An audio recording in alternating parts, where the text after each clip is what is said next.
এটা কি করছো তুমি?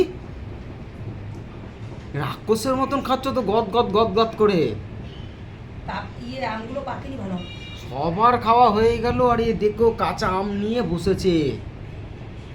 ছি ছি ছি ছি। আচ্ছা না, মোটামুটি পেকেছে, মুখের কাজটা পাকেনি। এই আমটা খাওয়া যাবে না। খাওয়া যাবে না? এগুলো কাঁচা, এগুলো পাকেনি এখনো। দাঁড়া তো ভালো, খাবো। মাথার কাজটা পাকেনি আমগুলো, দেখো। এ মা, মাথার কাজগুলো পাকেনি রে। কিভাবে কাঁচা আমগুলো খাচ্ছে, ছি ছি ছি। দেখো, বাবা,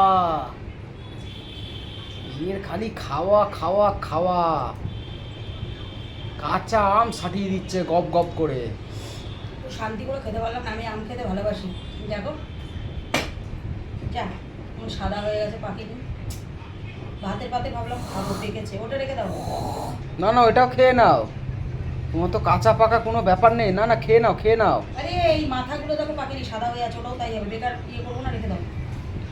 বাবা রে, কেমন খাচ্ছ তুমি? খাওয়া নিয়ে ওরকম বলিস কেন মানুষকে সবসময় তুই? তা ও ওইরকম ভাবে আম খায়? তা কিরম ভাবে খায়? মানুষের পিস পিস করে কেটে কেটে খেতে হয়, তুমি তো গপ গপ করে আটি সমেত ঢুকিয়ে দিচ্ছ। তা কে কেটে দেবে? আমাকে তুই কেটে দিবি? আমি কেটে দিলে তুই গিলবি? আমাকে তুই কেটে দিয়েছিস?